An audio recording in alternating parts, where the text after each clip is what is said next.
할렐루야, 고맙습니다. 우리 서로 감사절인데 감사를 고백을 하는데요. 먼저 누구에게 감사를 해야 될까요? 하나님께 감사, 서로에게 감사, 이런 마음, 이런 고백이 먼저 있었으면 좋겠는데, 우리 하나님께 감사, 우리 손 들고 하나님 감사합니다. 하나님 감사합니다. 할렐루야. 우리 옆에 분들에게 함께해서 감사합니다. 뒤에 분에게 감사합니다.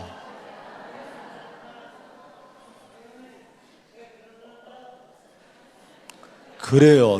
그렇게 감사를, 이 진실한 감사합니다. 형식적인 감사가 아니라 여러분께 감사합니다. 좀 지나간 얘기, 충청도의 어떤 전해져 내려오는 얘기라고 해요. 어느 모습 청년이 있었는데 부잣집에서 모습을 섰겠죠. 이 총각 모습이 아주 웃음이 많고, 또 입을 열면 일을 시켜도 감사, 뭘 줘도 감사, 날 감사합니다, 감사합니다, 이렇게 웃으면서 이 고백을 많이 했대요. 아마 여러분 같은 분들 같아요. 감사를 많이 하는 우리 성들처럼. 근데 별명이 붙었어요. 하도 감사를 많이 하니까. 뭐라고 했는 거 아니에요? 사람들이 감돌이라고 별명을 붙였대요. 감돌아, 감돌아, 그렇게 주인도 그러고 마을 사람도 감돌이 모습 이렇게 불렀답니다.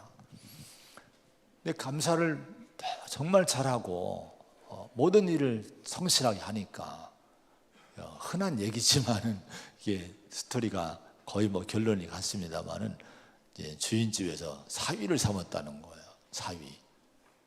감사 잘해서 사위가, 모습이 주인집 사위가 된 거예요.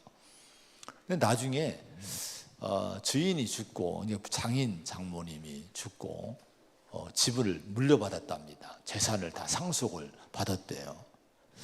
모습으로 들어갔다가 그 부잣집, 마을의 부잣집, 최고 부잣집의 상속자가 됐으니, 이런 행운 중에, 축복 중에 이런 축복이 어디에 있겠습니까?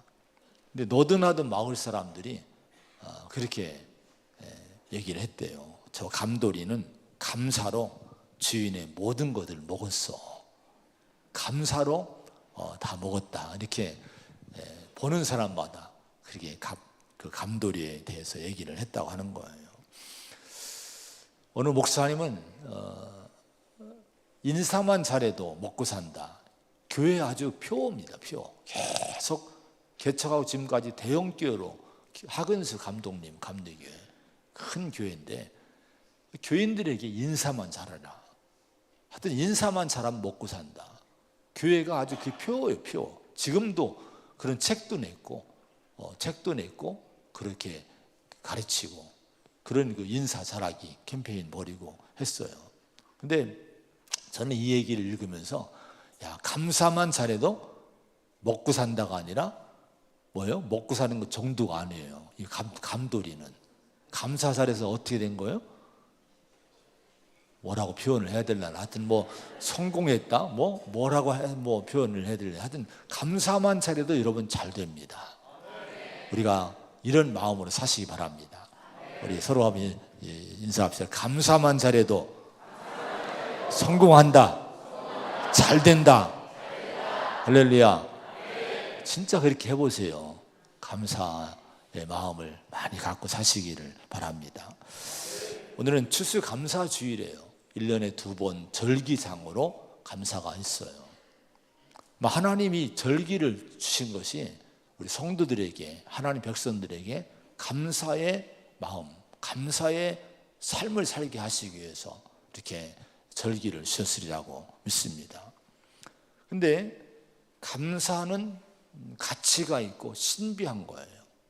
오늘 그 말씀을 함께 나누려고 하는데, 감사가 왜 가치가 있는가? 이 감사처럼 가치가 있는 것이 없어요. 그것은 왜 감사가 가치가 있는 거 아니? 은혜의 눈을 뜨는 것이기 때문에 가치가 있는 겁니다. 은혜를 모르는 사람들이 많아요. 그래서 우리 흔히 은혜를 모르는 사람에 대해서 뭐라고 얘기합니까? 많은 막 책망하고 또 혼을 내고 또 하는 얘기들이 있죠. 배은망덕한 사람, 또 금스만도 못한 인간, 이런 얘기를 합니다. 그런 얘기는 참 듣기 싫은 얘기예요. 이 금스만도 못한 인간, 이렇게 해보세요. 얼마나 듣기가 힘든 얘기지 않습니까? 근데 성경이 그런 얘기했어요. 성경에 이사야 1장에 보면요, 그렇게 말씀하십니다. 여호와께서 말씀하시기를 내가 자식을 양육하였거늘 그들이 나를 거역하였도다. 소는 그 임자를 알고 나귀는 그 주인의 구유를 알건만은 이스라엘은 알지 못하고 나의 백성은 깨닫지 못하는도다 하셨도다. 슬프다 범죄한 나라여 허물진 백성이요 행악의 종자여 행위가 부패한 자식이로다. 이렇게 말씀을 했습니다.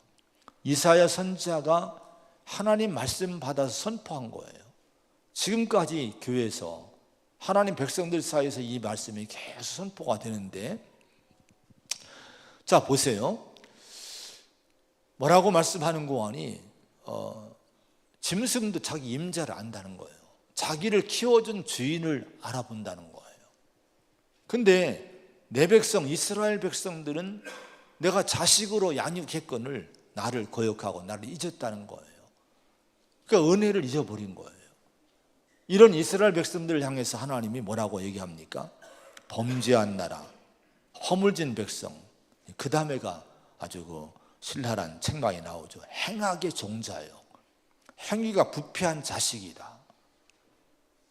행위가, 여러분, 행악의 종자라고 하면요, 이건 우리말로 아주 심한 욕입니다. 심한 책망입니다. 아마 누군가가 이 얘기를 한다면 여러분끼리 행악의 종자야 해보세요. 이건 난리나는 일들입니다. 근데 성경에서 그렇게 말씀하고 있는 거예요. 누가 행악의 종자라는 거예요? 은혜를 모르면. 하나님은 은혜를 깨닫지 못하고 은혜를 모르는 사람에 대해서 행악의 종자요, 행위가 부패한 자식이라고 아주 엄청난 책망을 이렇게 하고 있습니다. 마태복음 18장에 보면요, 이제 그런 말씀이 나와요. 그 1만 달란트 빚진 자에 대한 얘기가 나오는데, 그 어느 임금이 이제 결산을 합니다. 근데 결산하다 보니까 자기한테 10,000달란트를 빌려간 사람이 있는 거예요. 근데 한 푼도 갚지를 않는 거예요. 그래서 소환을 했어요. 빚을 갚아라. 갚을 길이 없으니까 그러면 네 몸 팔고 네 자식 팔고 아내 팔고 소유 다 팔아, 있는 거라도 갚아라. 이렇게 이제 책망을 합니다. 그 종이 그 임금에게, 주인에게 엎드려서 그 좀 참아달라고, 내가 언젠가 갚을 테니까 이제 참아달라고 하소연합니다. 그런데 갚을 길이 없는 거예요. 이 10,000달란트에 여러분 오늘날 환산하면요 얼마나 되는지 아십니까? 이게 6조 원이 돼요. 6조 원. 생각해 보세요. 1,000만 원도 많은데 감당이 힘든데 1,000만, 억, 10억, 100억, 1,000억, 그 다음 뭐예요? 그 다음에 조입니다. 이게 6조라고 하면 상상할 수 없는 액수입니다. 이 많은 물질을 어떻게 갚습니까? 갚을 길이 없는 거예요. 그러니까 임금이 그걸 알고 그냥 불쌍히 여기서 탕감을 다 해줍니다. 그래, 없는 걸로 해줄게. 네가 갚겠니? 너 평생 아무리 넌 노력해도 못돼. 내가 용서해 줄게. 그리고 보내준 거예요. 여기까지는 좋았는데 이렇게 용서받고 탕감받고 나간 이 사람이 길을 가다가 저기 보니까 어느 사람이 오는 거예요. 그 사람 누군가 아니 자기한테 100데나리온의 빚을 진 사람이에요. 100데나리온은요, 한 데나리온이 하루 품삯이면은 오늘날로 환산하면 한 1,000만 원쯤 되는 거예요. 1,000만 원쯤 빚진 사람이 오는데 그 사람 보고 이 사람이 어떻게 했는지 아십니까?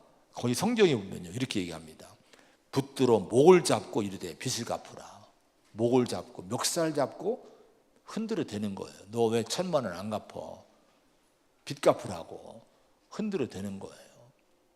아니 방금 6조 원이라는 엄청난 갚을 길이 없는 그 엄청난 빚을 탕감받고 나와서 정말 기쁨으로 가던 사람이 그러면 은혜를 받았으면 은혜를 우리가 베풀며 살아야 되지 않겠습니까? 근데 자기한테 1,000만 원 100데나리온을 갚지 않은 사람을 만나고 나서 이 사람은 멱살을 잡는 거예요. 그리고 흔들어 대는 거예요. 이걸 주변 사람들이 보고 임금에게 일러 바칩니다. 임금님, 주인이시여, 이런 일이 벌어졌습니다. 그러니까 이 임금이 너무 화가 나는 거예요. 아니 내가 저한테 용서해 준 것이, 탕감해 준 것이 얼마인데 그깟 100데나리온 가지고 멱살을 잡아? 그럼 다시 붙들어 와. 그를 붙들어 와서 다시 옥에 가두었다는 얘기를 주님이 하셨어요. 거기에 여러분 뭐라고 표현했는 거 아니? 은혜를 모르는 사람에 대해서 이렇게 얘기합니다. 악한 종아, 악한 종아. 성경은 악한 종이라고 얘기를 해요. 여기 악하다고 하는 이 포네로스라고 하는 헬라어는요 어떤 의미가 있는 거 아니? 윤리적인로 아주 비열한 인간입니다. 아주 악한 인간, 무가치한 인간을 가리킬 때 이 포네로스, 이 악하다는 단어를 사용했는데 이 은혜를 모르는 이 종에게 바로 악하다, 이렇게 성경은 이제 선고를 한 거예요. 오늘 이것은 우리에게도 동일합니다. 은혜를 모르는 사람이 뭡니까? 아까 이사야서 얘기한 행악의 종자요. 또 마태복음 나오는 이 비유에 나온 말씀에 의하면 주님이 그렇게 했어요. 악한 종아, 이렇게 얘기를 하고 있습니다. 그래서 여러분, 우리가 은혜를 아는 것이 얼마나 중요한지, 은혜를 모르고 사는 인간이 얼마나 여러분 비참한 인간인지, 나쁜 인간인지를 성경은 분명히 얘기를 하고 있어요. 오늘 우리가 그런 사람이 되지 않아야 될 줄로 믿습니다. 그래서 여러분, 이 은혜를 깨닫는, 은혜에 대해 눈을 뜨는 것 중요해요. 오늘 여러분 우리 마음속에 늘 기도가 하나님 은혜에 대해 눈을 뜨게 해달라고, 은혜를 볼 수 있는 눈이 뜨게 해달라고 기도를 해야 될 줄로 믿습니다. 성경에 보면요, 이제 반면에 은혜를 깊이 깨달은 성도들의 고백이 또 많이 나와요. 창세기 35장 3절에 보면은 우리가 일어나 베델로 올라가자. 내 환난 날에 내게 응답하시며 내가 가는 길에서 나와 함께 하신 하나님께 내가 거기서 제단을 쌓으려 하노라. 이런 말씀이 나옵니다. 야곱의 얘기예요. 자, 야곱이 형 에서의 살해 위협을 받고 이제 몇십 년 전에, 20여 년 전에 도망을 가요. 도망가다가 하나님을 만납니다. 그리고 하나님의 약속을 받고 이제 하나님이 그 환난의 길에서 함께 해주시고 그동안 그 20여 년 동안 축복해 주신 그 은혜를 입게 됩니다. 근데 이 은혜를 입었는데 야곱이 은혜를 잊어버리는 거예요. 고국에 돌아왔는데, 고향으로 돌아왔는데 그 은혜를 잊고 살고 있는 거예요. 그러다가 문제가 생깁니다. 가정에 문제가 생기고 딸에 문제가 생기고 또 아들들에게 큰 문제가 생기는 거예요. 이런 문제가 생기고 나니까 그때서야 내가 은혜를 잊고 살았구나, 이걸 깨닫게 되는 거예요. 그리고 다시 결심하고 베델로 올라가자. 그러면서 이제 뭐라고 고백합니까? 내 환난 날에 내게 응답하시며 내가 가는 길에서 나와 함께 하신 하나님께 내가 거기서 제단을 세우고 예배하려 한다. 이렇게 자식들과 가족들에게 얘기하고 모두 은혜를 기억하면서 베델로 올라가는 장면이 나옵니다. 오늘 우리가 이런 깨달음이 있어야 될 줄로 믿습니다. 혹시나 은혜를 잊은 것이 있으면 빨리 우리가 회복해야 돼요. 주님이 내게 얼마나 은혜를 주셨는지, 내 환난 날에 내 인생길에 하나님이 어떻게 도우셨는지, 내게 어떻게 응답하셨는지, 축복하셨는지, 이걸 헤아릴 수 있는 마음, 그리고 그것이 은혜임을 깨닫는 마음, 이 마음을 회복을 해야 돼요. 이 마음이 회복되지 않으면 하나님이 참 우리를 싫어하셔요. 어려워하셔요.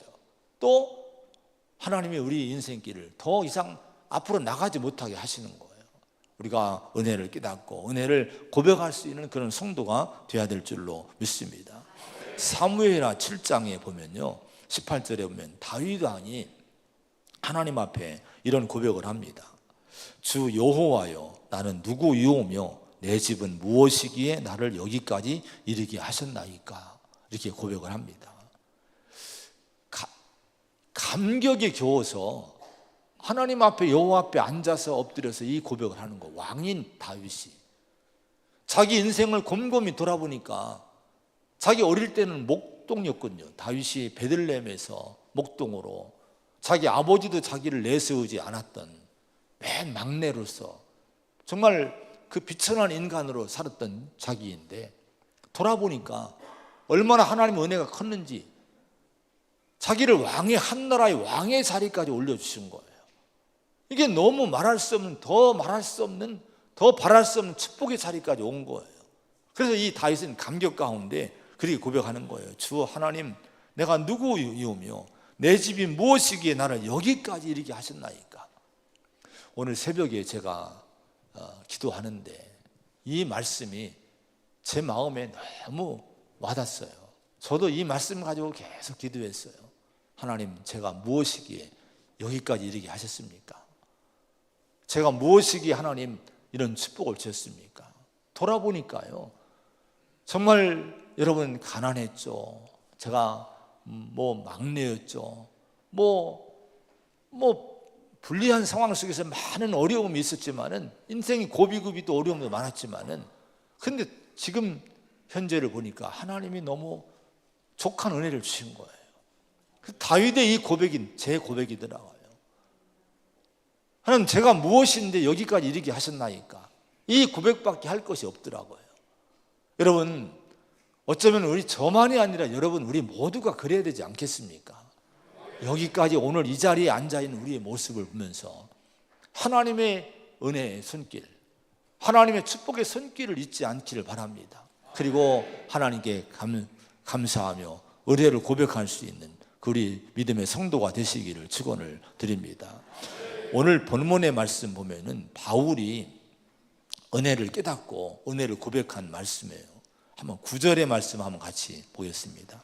9절 시작.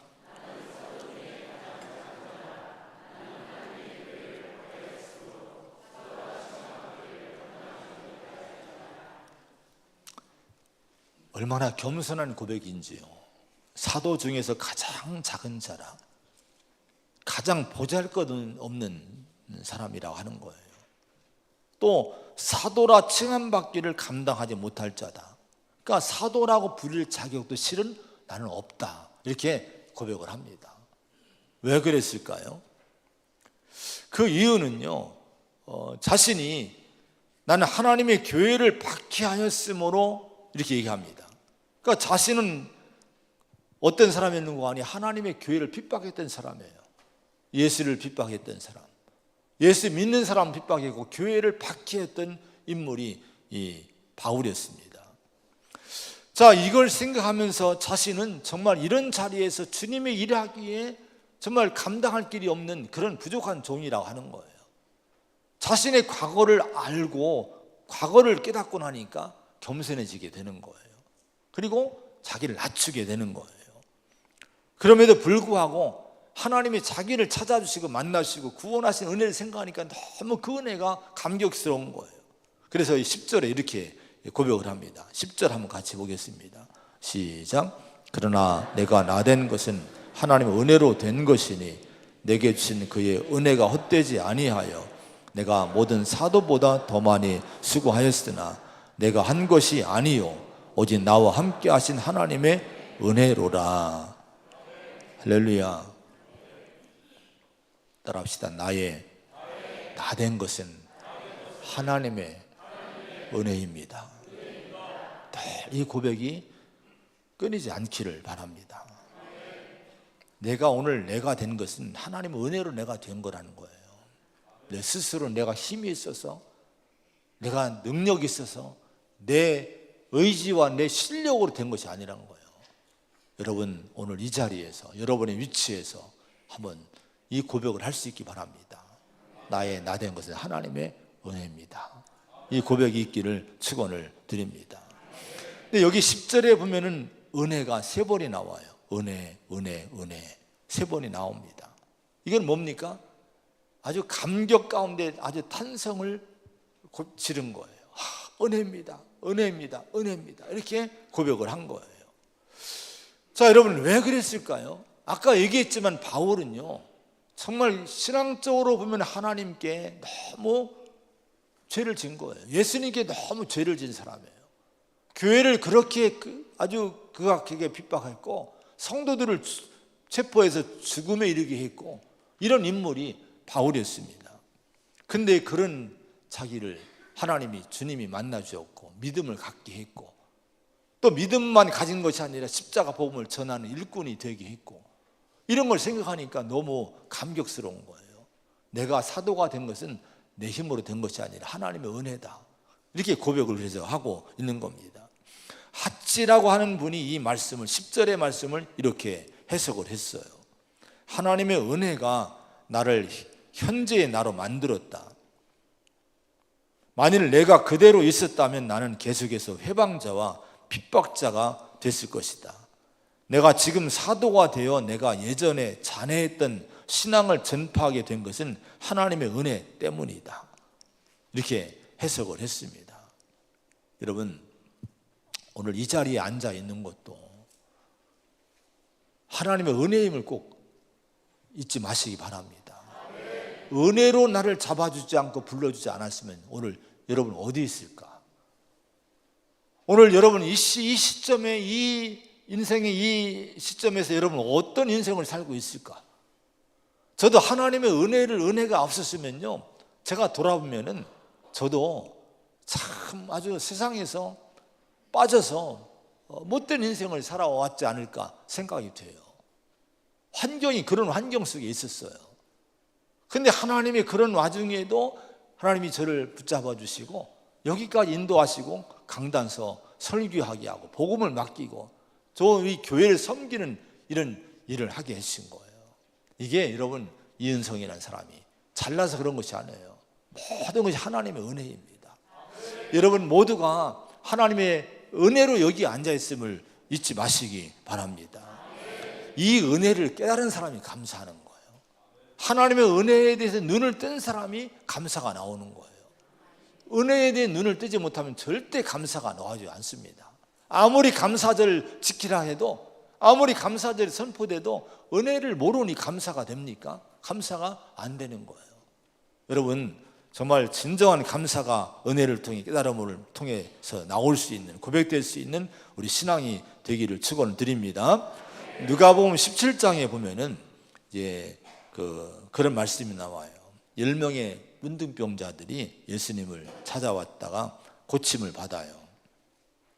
그런데 고침받은 10명의 문둥병자 중에서 예수님께 돌아와서 하나님께 영광 돌리고 감사한 사람은 단 한 명이었어요. 그것도 이방인이라고 불름을 받은, 이제 불려진 이 사마리아 사람이 한 명이 돌아와 감사를 한 거예요. 그 모습 보고 예수님이 이렇게 말씀했어요. 아니, 10사람이 다 깨끗함 받지 아니했느냐? 그 9은 어디 있느냐? 유명한 얘기를 했죠. 따라합시다. 9은 어디 있느냐? 주님이 이 얘기를 하신 거예요. 마음에 아마 서운한 마음으로 아마 이 말씀을 하셨을지 모릅니다. 그리고 안타까운 마음으로 탄식하며 이 말씀 했을 거예요. 자, 10명의 사람이 전부 은혜를 입은 거예요. 근데 감사하는 사람은 단 한 명뿐이 없었다는 거예요. 그러니까 10분의 1만 감사를 한 거예요. 10분의 9는 감사가 없는, 은혜를 은혜로 알지 못하고 인생을 살아가는 그런, 아까 얘기한 행악의 어쩌면 종자 같은 악한 인생 같은 사람들이 할 수가 있습니다. 자, 여러분, 근데 9은 어디 있느냐? 이건 뭡니까? 사람을 찾는 거예요. 주님이 누구를 찾으십니까? 예수님이 찾으신 사람이 누굽니까? 그 9은 어디 있느냐? 사람을 찾고 있잖아요. 바로 감사하는 사람을 찾으신다는 거예요. 오늘 주님이 사람을 찾으십니다. 오늘 주님이 찾으시는 사람은 누군가 하니 감사하는 사람이에요. 은혜를 깨닫고 감사하는 사람, 그 사람을 만나보고 싶고, 그 사람이 여러분, 주님이 여러분 정말 기쁨으로 안아주고 싶은 사람, 그 사람이 감사하는 사람이라고 하는 거예요. 여러분, 감사하는 성도가 돼서 주님께 영광 돌릴 수 있는, 주님께 기쁨이 될 수 있는 성도가 되시기를 축원을 드립니다. 이 아홉은 어디 있느냐? 이것은 어쩌면 인류를 향해서, 인간들을 향해서 하신 말씀이라 할 수가 있습니다. 로마서 1장 21절에 보면은 하나님을 알되 하나님을 영화롭게도 하지 아니하며 감사하지도 아니하며, 이렇게 우리 인간을 진단했어요. 인간의 타락한 모습 가운데 하나가 뭔가 하니 감사가 사라진 거예요. 하나님을 모르고 하나님께 영광 돌리지 않고 감사하지 않는 이 인간, 이 인류의 모습 보면서 하나님, 주님은 아홉이 어디 있느냐? 아마 이렇게 탄탄하신 말씀하지 않았을까 생각이 됩니다. 오늘 여러분, 우리가 이런 세상을 바라보면서 정말 이 사회가 감사하는 사회가 되도록 우리가 이 감사의 신앙과 감사의 마음을 자꾸 전파해야 될 줄로 믿어요. 가정에서 자꾸 감사가 나오도록 하시기 바랍니다. 여러분의 삶의 터전에서, 여러분의 삶의 현장에서 어디든지 여러분은 감사의 고백을, 아까 얘기했죠, 감돌이. 이제 여자분들은 뭐가 돼야 됩니까? 감순이. 감돌이 감순이가 되세요. 진짜 우리 서로 인사합시다. 감돌이가 됩시다. 감순이가 됩시다. 주님이 원하시는 거예요. 하나님이 원하시는 거예요. 정말 우리가 그런 사람이 돼야 돼요. 세상은 다 하나님을 잊어버리고 감사치 않는 세상입니다. 거기서 우리가 빛과 소금이 되는 것이 뭘까요? 감사하는 삶을 사는 거예요. 어쩌면 저렇게 감사하는 사람이 있을까? 세상을 감동 줄 것이 뭡니까? 감사할 때 세상이 감동 받을 줄로 믿습니다. 시편 69편 30절에 보면은 내가 노래로 하나님의 이름을 찬송하며 감사함으로 하나님을 위대하시다 하리니 이것이 소 곧 뿔과 굽이 있는 황소를 드림보다 여호와를 더욱 기쁘시게 함이 될 것이라, 이렇게 말씀을 합니다. 여러분, 정말 귀한 말씀이에요. 저는 이렇게 절기가 오면 염려가 되는 것이 있어요. 성도들이 절기를 자꾸 부담스러워하지 않을까. 매 맥주절을 꼭 지켜야 되고 감사절을 꼭 지켜야 돼, 현대에. 여러분, 이런 걸 마음에 자꾸 이 믿음으로 받지 못하고 뭘 걱정하는 거냐. 감사절에 얼마를 헌금해야지. 또 우리 교회는 우리 목사님이 좀 분수처럼 자꾸 이렇게 무슨 사랑의 쌀을 내라고 하지. 이거 눈치가 있지 않습니까? 안 내자니 그렇고. 그러니까 여러분, 절기가 되면 늘 마음에 좀 걱정되는 거예요. 성도들이 이것 때문에 자꾸 마음에 은혜를 받지 못하면 어떨까, 그런 마음이 있어서 제가 많이 기도해요. 그런데 성경을 보세요. 하나님이 정말 기뻐하신 것은요, 황소를 드림보다 감사함으로 하나님을 위대하시다고 찬양하고 고백하는 것을, 이것이 더욱 하나님을 기쁘게 한다는 거예요. 여러분, 감사절은 물질을 요구하는 절기가 아닙니다. 그건 얼마를 드리든 그 마음의 감동대로 드리는 거고요. 진짜 감사는 헌금 봉투에 있는 것이 아니라 우리 마음에 있는 거예요. 먼저 우리 마음이 진실한 마음으로 하나님의 은혜를 깨닫고 은혜에 대한 눈이 열리고, 그래서 감사해서 우리 헌금을 드리는 거지. 그게 뭐냐, 우선되는 것이 뭡니까? 우리 감사의 고백이 먼저 돼야 되는 거예요. 성경에서 원하시는 것이 뭡니까? 이 감사 고백을 듣고 싶다는 거예요. 형식적인 감사 고백이 아니라 진실한 감사, 좀 다윗처럼 그런 감사. 여러분, 이런 감사를 하나님은 듣고 싶어 하시는 거예요. 근데 이걸 얼마나 가치가 있느냐? 황소를 드리는 것보다 더 하나님 기쁘게 한다는 거예요. 황소 한 마리가 얼마일까요? 여러분, 그 가격이 얼마입니까? 근데 그렇게 많은 물질을 드리는 것보다 진짜 하나님은 감사의 고백을 드리는 걸 더 기뻐하신다 하는 거예요. 우리 마음에 은혜를 깨닫고 감사하는 마음이 정말 크기를, 또 고백의 크기를 간절히 축원을 드립니다. 그래서 하나님을 기쁘게 해드리기를 축원을 드립니다. 여러분, 은혜의 눈을 뜨면요, 인생이 행복합니다. 행복이 어디 있느냐? 은혜의 눈을 뜨고 감사할 때 그 사람은 행복한 인생을 살고 있는 거예요. 탈무드에 보면은 세상에서 가장 지혜로운 사람은 배우는 사람이고 세상에서 가장 행복한 사람은 감사하며 사는 사람이다. 여러분, 행복한 사람은 감사하는 사람이라고 하는 거예요. 그래서 감사는 소유의 문제가 아니에요. 내가 아무리 많은 걸 가지고 있어도 불평이 있으면 그 사람은 행복하지 않은 거예요. 근데 소유가 좀 부족해도, 가진 것이 좀 부족해도, 세상적인 지위나 세상적인 조건들은 좀 남보다 낮아도 그 마음에 감사가 있으면요, 은혜를 깨닫고 감사했으면 그 사람은 행복한 인생인 줄로 믿습니다. 제가 이번 주간에 필리핀을 선교지를 갔다 오지 않았습니까? 그래서 선교사님들 이제 함께 말씀 나누고 교제를 했어요. 참 귀한 시간을 가졌습니다. 근데 제가 한 가지 참, 거기서 필리핀은 우리나라보다 훨씬 못 살잖아요. 근데 인구는 훨씬 1억이 넘더라고요. 근데 거기는 교통이 우리나라 보면 질서가 없는 것 같아요. 뭐 이게 신호등이 별로 없고 그냥 막 무질서예요. 막 그냥 끼어들기 하고 막 도로 중간으로 끼어들고 막 가로질러 가고 하는데요, 이상한 일을 하나 봤는데요, 빵빵 거리질 않는 거예요. 물어보니까 이게 무질서 같지만 무질서 속에 이 나라는 이 질서가 있다는 거예요. 다 자기도 그렇게 할 거니까 그렇게 끼어들어도 빵빵거리지 않는다는 거예요. 근데요, 한 가지 또 감동받은 것이 웃음이 많은 거예요. 웃음이. 어디를 가도 사람들이, 필리핀 사람들이 그 웃음이 그렇게 많은데 제가 못 적은 거예요. 자꾸 웃어주면 내가 못 적은 거예요. 그래서 많이 웃고 왔으면 제가 인상이 달라지지 않았습니까?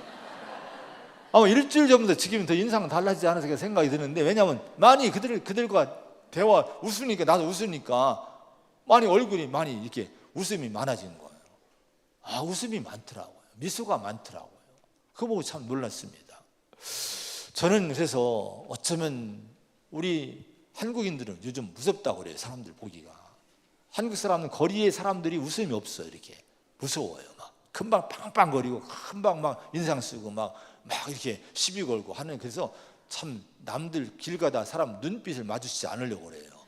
왜냐면 잘못 마주쳤다면 요즘 큰일 나잖아요. 한국이 그렇게 변한 거예요. 근데 누가 행복할까? 우리나라가 잘 사는데 저 필리핀 사람들보다 행복할까? 그렇지 않다고 봐요. 그들이 행복하라고 하리라고 생각이 듭니다. 여러분, 행복은 소유가 아닙니다. 은혜를 깨닫고 감사가 넘치면 정말 그 사람이 행복한 줄로 믿습니다. 행복은 감사의 문으로 들어오고 불평의 문으로 나간다고 해요. 여러분, 불평하면요, 내 행복이 다 빠져나가는 거예요. 근데 여러분, 감사하면 그 감사는 어떤 문이 열리느냐? 행복이 자꾸 들어온다는 거예요. 감사함으로 여러분 인생을 행복하게 만들고 사시기를 축원합니다. 이것이 정말 진정한 믿음이고 은혜지 않겠습니까? 이 감사의 가치가 여기에 있는 거예요. 자, 여러분, 그런 다음에 감사는 신비한 겁니다. 따라서 감사는 신비하다. 제가 감사를 묵상하다가 몇 주 전부터 그런 생각이 문득 드는 거예요. 그래서 필리핀 갈 때도 이 말씀 가지고 가서 많이 묵상하고 왔는데, 성경의 감사를 보면은 대부분이 언제 감사가 고백되는 거 아니, 극한의 상황 속에서 감사가 나왔다는 거예요. 가장 어려운 인간의 힘으로 벗어날 수 없는 그 극한 상황에 갔는데 그때 감사를 고백한 고백들이 너무 많은 거예요. 또 그 이후에 놀라운 역사들이 많은 거예요. 자, 이런 걸 볼 때 이 감사는 참 신비한 거구나. 세상 사람들은 감사의 조건이 절대 감사하지 않습니까? 근데 우리 성도 믿음의 감사는요, 극한 상황에서, 가장 어려운 상황에서, 세상 사람들이 볼 때 감사할 조건이 안 되는 상황에서 감사를 한단 말이에요. 이것이 신비한 거예요. 이게 믿음의 힘인 줄로 믿습니다. 여러분, 다니엘의 감사를 보면은 다니엘 6장 10절에 보니까 그의 하나님께 하루에 3번씩 무릎 꿇고 기도하며 감사했다는 말씀이 나와요. 근데 언제 감사했느냐? 좋을 때 감사한 것이 아니에요. 지금 이 시점을, 감사한 이 시점은요, 다니엘 6장의 그 상황은요, 다니엘이 가장 위기에 빠졌을 때예요. 정적들이 자기를 싫어하는 이 정적들이 자기를 실각시키고 그러려고 모함을 함정을 판 거예요. 다른 신에게 기도 왕이나 이제 왕에게 구하지 않고 다른 신에게 기도하는 사람들은 사자굴 속에 집어넣는다. 이 법을 급작스럽게 만든 거예요.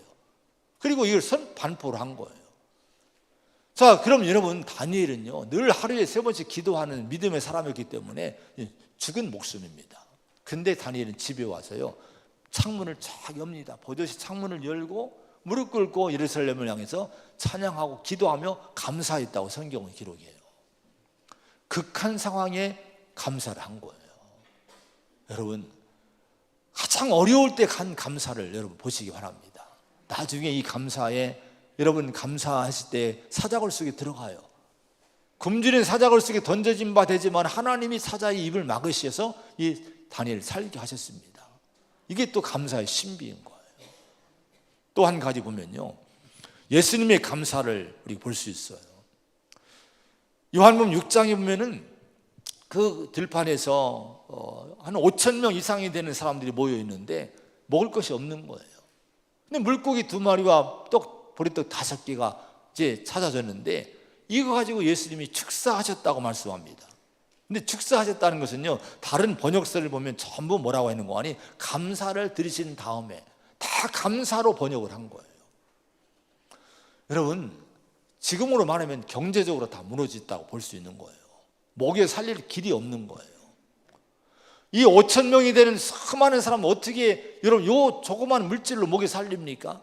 아마 여러분이 그런 상황이 있을지도 몰라요. 내가 어떻게 앞길에 가야 되지? 이 물질의 문제 어떻게 하지? 먹고 사는 문제, 자식의 문제, 앞으로 살아갈 문제 어떻게 할지 걱정이 되는 문제 있을지 모릅니다. 그런 상황 속에 예수님은 뭐 했습니까? 하늘으로 감사했다는 거예요. 근데 들판이 그 빈들이 꽉 채워집니다. 5천 명이 배부리 먹고도 12강줄이 남는 역사가 나타난 거예요. 은혜 역사가 나타난 거예요. 극한의 상황에서 감사했을 때 하나님이 놀라운 역사를 주신 줄로 믿으시기 바랍니다. 여러분, 나사로의 사건도 그렇잖아요. 무덤 앞에서 감사하니 나사로가 살아나왔다는 거예요. 한번 그림을 한번 보겠습니다. 그림. 오너 솔맨의 머리 대신 그리스도라는 그림입니다. 이 그림을 좀 설명하고 말씀을 마치려고 해요. 1892년에 오너 솔맨이라는 화가입니다. 화가인데 저 사람이 화가가 아니라 저분 예수님입니다. 이 예수님을 그린 오너 솔맨의 얘기입니다. 이분이 이제 화가인데 유명한 가수하고 결혼했대요.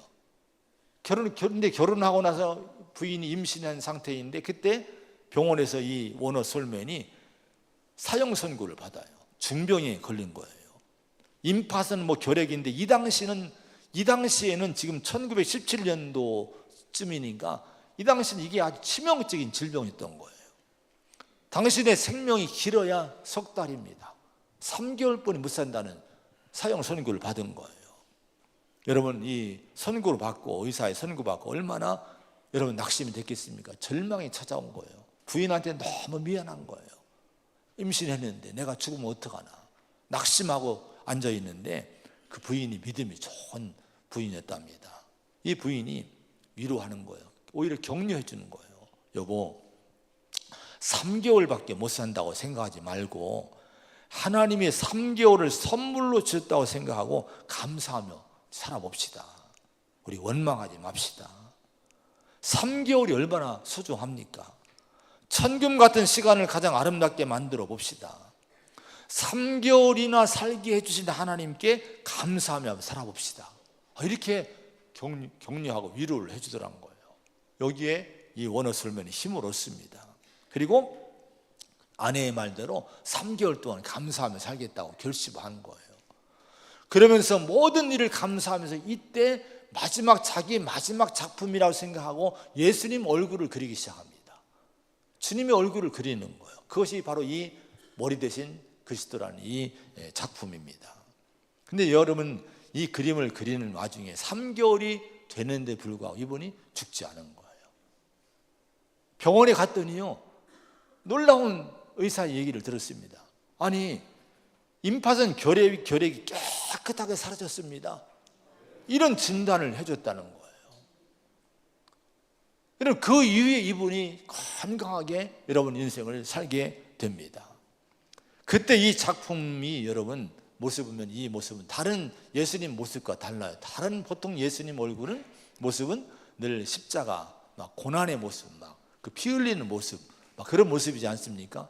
여기는 당당하신 모습이에요. 당당한 지도자의 모습, 또 의로우신 예수님, 또 이 안에 또 의롭고 정의롭고 또 이 안에 또 사랑도 있고 연민도 있고 막 이런 아주 복합적인 걸 이제 그 안에 이제 넣어서 그린 그런 그림이라고 합니다. 그래서 이 그림이요, 1940년에 이 그림책이요 400만 부, 이 그림이 들어간 그림책이 화보집이 400만 부가 그 당시 팔렸대요. 엄청난 양이 팔리게 된 거예요. 그만큼 영향을 많이 준 거예요. 여러분, 극한의 상황에서 고백되어진 감사, 그 고백이, 그 감사가 감사로만 그치지 않고 놀라운 은혜로 여러분 은혜의 문을 열어준다고 하는 사실, 여러분 잊지 마시기 바랍니다. 꼭 우리가 이걸 바라고 감사하면 안 돼요. 진짜 하나님을 향한 감사가 넘칠 때 그때 하나님은 놀라운 은혜가 신비하게 열리게 된다고 하는 거, 이걸 잊지 마시고 감사의 신앙 갖고 사시기 바랍니다. 인생에 문제가 있으면은 인간의 방법으로 풀지 말고 한번 감사를 한번 풀어보세요. 질병이 있을 때 감사하세요. 풀지 못할, 해결을 하지 못할 문제 있을 때 감사로 한번 풀어보시기 바랍니다. 특별히 관계 문제, 여러분 사람의 문제가 있을 때 이것도 감사로 풀어야 돼요. 여러분, 하나님이 나를 용서했지 않습니까? 그러면 나도 은혜의 삶을 살아야 되지 않겠어요? 그러면 용서할 수 없는 사람 용서하는 거, 그리고 감사하며 사는 거예요. 그러면 여러분 모든 문제가 풀어질 줄로 믿습니다. 감사함으로 행복한 인생을 살 수 있는 저와 여러분 되기를 축원합니다. 기도하겠습니다. 하나님 아버지, 추수감사절을 우리가 맞이해서 절기를 지킵니다. 절기로서의 감사가 아니라 범사에 감사하라고 했으니 주님, 우리 마음에 은혜를 깨닫는 마음을 주시옵시고 그 은혜를 깨닫는 마음 속에 늘 감사의 고백이 항상 우리 속에서 이제 고백되어질 수 있는 그런 저희가 되도록 인도하여 주옵소서. 주님, 이 은혜가 있고 이 감사가 있을 때 우리가 행복한 한 삶을 살게 될 줄로 믿습니다. 불평하지 말고 원망하지 말고 우리가 원망과 불평을 그치고 묵상하고 기도하면서 은혜를 찾게 하여 주옵소서. 감사의 조건을 헤아리게 하여 주옵소서. 감사가 나올 때 행복이 우리 안에 밀려올 줄로 믿습니다. 감사는 참으로 신비한 것인데 하나님, 극한의 상황에서도 감사하는 많은 성도들을 우리가 봅니다. 하나님, 우리가 어떤 어려움 속에서도 우리가 감사의 조건을 찾아낼 수 있고 감사를 고백할 수 있음을 우리가 분명히 믿습니다. 의지적으로 기도하면서 감사의 편에 서게 하시고 감사의 말을 하게 하여 주옵시고 감사의 마음을 품고 살 수 있는 우리가 되게 하여 주시옵소서. 이것이 하나님을 기쁘게 하시는 일이 될 줄로 믿습니다. 우리 모든 성도들이, 가정들이 감사가 넘침으로 행복하게 하시고 이 어려운, 이 차가운 이 사회 속에 우리가 감사하고 은혜로 살아가는 가운데 이 사회를 밝고 뜨겁게 만들어가는 우리 성도와 교회가 되도록 인도하여 주시옵소서. 하나님 감사합니다. 예수님의 이름으로 간절히 기도하옵나이다. 아멘.